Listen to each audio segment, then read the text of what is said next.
மக்களை வணக்கம். நான் உங்கள் கோடங்கி. என்ன புது கெட்டப்பாக பார்க்குறீங்களா? நான் ஒரு சின்ன வேலையாக கோயம்புத்தூர் வரைக்கும் வந்திருக்கேன். ஸோ இன்றைக்கி நம்ம இந்த வீடியோவில் என்ன பார்க்க போகிறோம் அப்படின்னு சொன்னால், கவர்னர் தன்னுடைய அதிகாரத்தை அழகாக ஆட்சி நிர்வாகத்துக்குள்ளே மாற்றுறதுக்கான வேலையை செய்ய ஆரம்பிச்சிட்டாரு. அவர் ஒரு புத்தக வெளியீட்டு விழாவில் பேசும்போது என்ன சொல்லியிருக்காருன்னா, மக்கள் எல்லாம் எப்போ வேணாலும் நீங்கள் அந்த லோக்பவன் மக்கள் பவனுக்கு நீங்கள் வரலாம், உங்களுடைய புகார்களை, உங்களுடைய குறைகளை, உங்களுடைய தேவைகளை எல்லாம் சொன்னீங்கன்னா உடனடியாக நான் அதை எடுத்துகிட்டு போய் முதலமைச்சர்கிட்ட சொல்லி அது தீர்த்து வைக்கப்படும். அந்த அர்த்தத்தில் அவர் பேசியிருக்காரு. இதுவரை எந்த ஆளுநர்களும் இப்படி ஒரு விஷயத்தை முன்னெடுத்ததே கிடையாது. முதல் முறையாக இங்கே அர்லேக்கராக இருக்கிற பொறுப்பு ஆளுநர், அவர் இன்னும் தமிழ்நாட்டினுடைய ஆளுநராக அவர் நியமிக்கல. அவர் கேரளாவுடைய ஆளுநர், நமக்கு பொறுப்பு ஆளுநராக இருக்கார். அப்படி இருக்கும்போது இந்த ஒரு விஷயத்தை அவர் முன்னெடுத்திருக்கார். ஏற்கனவே அவர் மதுரை வைகை அணை குறித்து, வைகை ஆறு குறித்து அவர் ஆய்வு நடத்திட்டு கிட்டத்தட்ட ஒரு 1.5 மணி நேரம் அங்கோட கலெக்டரு, போலீஸ் அதிகாரிகள், உயரதிகாரிகள், அரசு அதிகாரிகள்லாம் கூப்பிட்டு ஆய்வு நடத்தினார். 1.5 மணி நேரம் பேசினார். பெரிய சர்ச்சை உருவாச்சு. ஏற்கனவே ஆளுநர்கள் என்பவர்கள் அரசு அதிகாரத்துக்குள்ள தலையிடக்கூடாது அப்படின்னு சொல்லி நிறைய விஷயங்கள் பேசப்பட்டாலும் ஆளுநர்கள் தொடர்ந்து அதை செஞ்சுட்டு தான் இருப்பாங்க. இந்த ஆளுநரை பொறுத்த வரைக்கும் அவர் நேரடியாக அட்டாக் தான், ஸ்ட்ரைட் அட்டாக் பண்ண ஆரம்பிச்சிட்டாரு. அவர் ஒரு பக்கம் கோப்புகளை பார்க்க ஆரம்பிச்சாரா, இந்த ஆட்சி உட்காரத்துக்கு முன்னாடியே கோப்புகளை பார்த்தாரு. அப்புறம் ஆட்சி அமைந்த பிறகு முழுமையாக அவங்க கட்டுப்பாட்டில் தான் இருக்குது இந்த அரசு அப்படின்றதுக்கு ஒரு நாளும் நடக்கிற நிகழ்வுகள் நம்ம புரிஞ்சிக்க முடியும். மதுரையில் அந்த ஆய்வு நடத்தின விஷயத்திலே மிக தெளிவாக சொல்லிவிட்டார். வைகை ஆத்து விஷயத்தில் நீங்கள் சரியாக நடவடிக்கை எடுக்கலைன்னா ஆளுநர் மாளிகையை களமிறங்கும்னு சொன்னார். அதற்கு எல்லா எதிர்கட்சிகளும் கடுமையான எதிர்வினை ஆற்றின. அமைச்சராக இருக்க வன்னியரசு கொந்தளிச்சு பேசினார், ஒரு அறிக்கை வெளியிட்டார். அதுக்கப்புறம் அது அப்படியே கிடப்புக்கு போயிடுச்சு.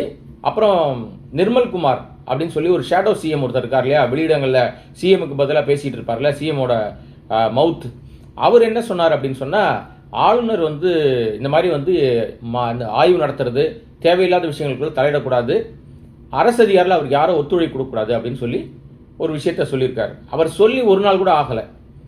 அந்த சொல்லினுடைய அந்த வீரியம் கூட இன்னும் குறையவே இல்லை. அதுக்குள்ளாக ஆளுநர் ஒரு புத்தக வெளியீட்டு விழாவில் ஒரு நிகழ்ச்சியில் பேசும்போது, எப்பவுமே என்னோட வீடு லோக்பவன் திறந்தே இருக்கும், யார் வேணாலும் உள்ள வரலாம், உங்களுடைய புகார்களை சொல்லலாம், ஆளுநர் மாளிகை எல்லாருக்கும் திறந்திருக்கும், நீங்க உங்க குறைகளை சொல்லுங்க, உங்களுடைய தேவைகளை சொல்லுங்க, அதை முதலமைச்சர் மூலமாக நான் சரி பண்ணி தரேன் அப்படின்னு சொல்லி நிர்வாகத்தை, இரட்டை சவாரி நிர்வாகத்தை செய்ய ஆரம்பித்திருக்கிறார் ஆளுநர் அர்லேக்கர். இதைத்தான் டெல்லியில செஞ்சாங்க. டெல்லியில் ஏற்பட்ட பிரச்சனைக்கு முக்கிய காரணமே அங்கே கவர்னர் ரூல் எடுத்தது தான். அது யூனியன் டெரிட்டரின்னு வச்சுங்களேன். இப்போ நீங்கள் பாண்டிச்சேரி மாதிரி யூனியன் டெரிட்டரி. அப்போ அங்கே தேர்ந்தெடுக்கப்பட்ட முதலமைச்சரை விட ஆளுநருக்கு தான் பவர் ஜாஸ்தி. இங்கே என்ன தீர்மானம் போட்டாலும் ஆளுநர் கையெழுத்து போடணும். அப்போ தான் அது சரியாக வரும். அந்த அடிப்படையில் பார்த்தீங்கன்னா உங்களுக்கு இப்போது தமிழ்நாட்டினுடைய தேர்ந்தெடுக்கப்பட்ட முதலமைச்சர், தேர்ந்தெடுக்கப்படல அவர் மைனாரிட்டி முதலமைச்சர்.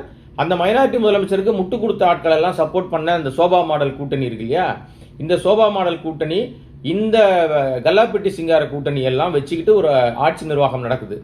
இது நிர்வாகம் நடக்கல, ஆட்சி நடக்குது. பழிவாங்கிற விஷயங்கள் தான் நடந்துகிட்டு இருக்கு தொடர்ச்சியாக. இதுக்கிடையில ஆளுநர் இந்த விஷயத்தை கையில் எடுப்பதற்கு என்ன காரணம் அப்படின்னு சொன்னா, நிர்வாகத்தினுடைய சீர்கேடு 50 நாள் தாண்டிடுச்சு. இந்த அரசாங்கம் பதவி ஏற்றுக்கிட்ட பிறகு நிறைய ஏராளமான வழக்குகள், குற்ற வழக்குகள், பாலியல் ரீதியான வழக்குகள், அத்தனைக்கும் தாவைக்காவை சேர்ந்தவர்கள் தான் சிக்கிறாங்க. தொடர்ச்சியாக நிறைய புகார்கள் போயிருக்குது. இதுவரை இந்த அரசாங்கம் எந்த நடவடிக்கையும் பெருசாக எடுக்கவே இல்லை. டெய்லி ஏதாவது ஒரு கொலை, கொள்ளை, ஒரு பிரச்சனை, பாலியல் ரீதியான துன்புறுத்தல், சின்ன பசங்க, சின்ன குழந்தைகள் மீது நடத்தப்படுகிற அத்துமீறல்கள் தொடர்ந்து. இப்போ நேற்றைக்கு பாஜகவுடைய மாநில தலைவராக நயினார் நாகேந்திரன் ஆளுநரை சந்திக்கிறாரு, ஒரு புகார் கொடுக்குறாரு. இந்த மாதிரி இந்த நிர்வாகம் சரியில்லை, குதிரை பேரம் நடந்துகிட்டு இருக்கு, இன்னும் பல விஷயங்கள் நடந்துகிட்டு இருக்கு அப்படின்னு சொல்லி ஒரு புகார் ஒன்று கொடுக்குறாரு. இது வெளிப்படைத்தன்மையோடு விசாரிக்கணும், நிறைய பேர் அங்கே போய் சேர்ந்துகிட்டு இருக்காங்க, ஏராளமான குற்றச்சாட்டுகளை வைத்திருக்கிறார். அதை வச்சுட்டு வெளியில் வந்த பிறகு அவர் என்ன சொல்லியிருக்காருன்னா, இந்த முக்கியமாக அதில் வச்ச விஷயம் இது கூட அடுத்த 2ஆம் கட்டம் தான்.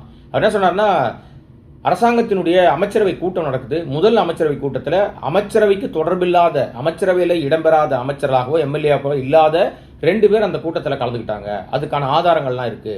ஒருவர் ஜான ஆரோக்கியசாமி, இன்னொரு விஷ்ணு ரெட்டி. இவர்கள் எப்படி, எந்த அடிப்படையில் அங்கே அந்த கூட்டத்துக்குள்ள அவர்கள் இருக்க முடியும்? அவர்களுக்கு இந்த அதிகாரம் இல்லை. அப்ப இறையாண்மையை மீறி, ரகசிய காப்பு பிரமாணத்தை மீறி முதலமைச்சர் செயல்படுகிறார். என்ன அவர் மேல் நடவடிக்கை எடுக்கணும். நீங்க இதுக்கு இது உரிய விசாரணை நடத்தி இது கண்டிப்பாக நடவடிக்கை எடுக்கணும்னு பாஜக ஒரு மனு கொடுத்துருக்கு. மனு கொடுத்துட்டு வெளியில வந்த பிறகு அவர் சொன்ன விஷயம் என்ன அப்படின்னா, எல்லாத்துக்கும் வெள்ளை அறிக்கை வெளியிடுறாரு. யாருன்னா நம்முடைய முதலமைச்சர் ஜோசப் விஜய் வந்து எல்லாத்துக்கும் வெள்ளை அறிக்கை விட்டிருக்கிறார். இப்போ இந்த விஷயத்தில் அவர் என்ன அறிக்கை வெளியிட போறாரு, இதில் உண்மைத்தன்மை இருக்கா, ஆக நாங்கள் இந்த விஷயத்தை அவ்வளோ சீக்கிரமாக விட மாட்டோம், கண்டிப்பாக கவர்னர் நடவடிக்கை எடுப்பாருன்னு கவர்னர்கிட்ட போயிருக்கு. கவர்னர் 1ஆம் தேதி தான் நம்ம உள்துறை அமைச்சர் அமித்ஷாவை சந்திச்சு வந்த உடனே இந்த சந்திப்பு நடக்குது. நீங்கள் ஒன்றுக்கு ஒன்று தொடர்பு படுத்தி தான் பார்க்கணும். நீங்கள் அது வேற இது வேறலாம் இல்லை. ஒரு விஷயத்தை தொடங்குவதற்கு முன்பாக பக்கவாட்டிலலாம் அவங்க சொல்லிக் கொடுப்பாங்க, நிறைய விஷயங்கள் நடக்கும். அந்த அடிப்படையில் தான் இதெல்லாம் தொடர்ச்சியாக அடுத்தடுத்த கட்டம் வருது. இப்போ ஆளுநரை நோக்கி எல்லா அரசியல் கட்சிகளும் போவாங்கன்னு நான் நினைக்கிறேன். ஏன்னா ஆல்ரெடி ஆளுநர்கிட்ட கம்ப்ளைண்ட் கொடுத்து வச்சிருக்கார் டிடிவி தினகரன். அதே மாதிரி இன்று மாலை நான் இப்போ பேசிகிட்டு இருக்கேன், இன்று மாலை வந்து ஆளுநர்கிட்ட அப்பாயின்மெண்ட்டை வாங்கி தாவேகாவுடைய எல்லா நிர்வாக சீர்கேடுகளையும், குறிப்பாக அனிதா ராதாகிருஷ்ணன் கைது செய்யப்பட்ட பிறகு 5 மணி நேரம் காவல்துறையை வச்சு விசாரித்து அவரை மிரட்டி நீங்கள் தாவேகாவுக்கு வந்துடணும், பதவி ராஜினாமா பண்ணுங்கன்னு பேரம் நடத்திய குதிரை பேர விஷயத்தை அங்கே அம்பலப்படுத்தி இருக்கிறார்கள். அவங்க அங்கே புகாராக கொடுக்குறாங்க, இதுக்கு மேலே விசாரணை வேணும்னு சொல்லிட்டு. ஏற்கனவே தொடர்ச்சியாக திமுக எம்எல்ஏக்கள் திமுகவுடைய நிர்வாகிகளை கைது செய்கிற படலம் வேற போகுது.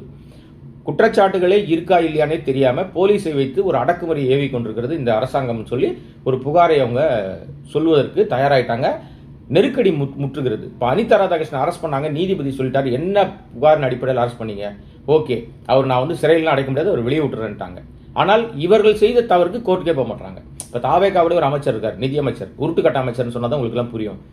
தன்னுடைய சொந்த சகோதரனுடைய மனைவி 2 பேரையும் வீடு புகுந்து உருட்டுக்கட்டையால் அடித்த வழக்கு, கொலை முயற்சி, ஆபாசமாக திட்டுதல், கொலை செஞ்சிருன்னு மிரட்டுதல், இது எல்லாத்துக்கும் சேர்த்து அவர் மீது புதுச்சேரி அங்கே வந்து வழக்கு அவருக்கு நடக்குது. இன்றைக்கு அவர் ஆஜராக இருக்கணும், ஆனால் போகலை. முன்னாடி ஒரு டேட் சொன்னாங்க, அப்பவும் போகலை. அப்பெல்லாம் அவர் என்ன காரணம் சொல்லியிருக்காருன்னா, நாங்கள் வந்து எங்களுக்கு வந்து நான் அமைச்சராக இருக்கேன், அதனால் சட்டசபை கூட்டத்தொடர் நடக்குது, அதனால் எனக்கு பணிகள் இருக்குது, என்னால் வர முடியாதுன்னு சொல்லியிருக்காரு. நீதிபதி இன்றைக்கு அவருடைய வாதத்திலேயே அவருடைய சொன்ன அந்த கருத்திலேயே அவரை அமைச்சரை வார்த்தை சாட்டையால் அடித்து வெளுத்திருக்காரு. என்னன்னா, நீங்கள் அமைச்சரவை கூட்டம் 15 நாள் எனக்கு வந்து கால அவகாசம் கேட்டீங்க, ஆனால் உங்கள் அமைச்சரவை கூட்டமே 3 நாள் தான் நடந்துக்கா, நான் வந்து டிவியில் செய்தித்தாளில் தெரிஞ்சுக்கிட்டேன், நிர்வாக காரணங்களுக்காக தள்ளி போட்டீங்கன்னு நானும் ஓகேன்ட்டேன், அதனால தான் விடுமுறை தினமான சனிக்கிழமை உங்களை நான் வர சொன்னேன்.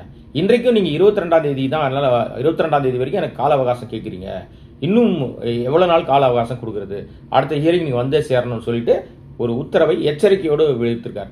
அப்போ நேர்மையினுடைய விளம்பிகளாக இருக்கிற தூய சக்தியாக இருக்கிற தாவேகாவுடைய இந்த ஜோசப் விஜய் முதலமைச்சர் இந்த மாதிரி வந்து உருட்டுக்கட்டை அடிக்கிறவன், கொலை முயற்சி பண்ணுறவன், பொண்ணை காரில் கூட்டு போய் கலாட்டா பிரச்சனை பண்ணுறவன், இவனெல்லாம் கூட வச்சுக்கிட்டு இருந்து அப்புறம் வந்து ஏராளமான ஊழல் குற்றச்சாட்டில் சிக்கி இருக்கிற விஜய் பாஸ்கர்ஸ், ஒரு பாஸ்கர் கரூர், ஒரு பாஸ்கர் விராலிமலை, இந்த பாஸ்கர்ஸ் கூட்டணியை உள்ளே சேர்த்துக்கிறது, இதுலேருந்து தூய சக்தியோட பிம்பம் வெளியே வந்துடுமா?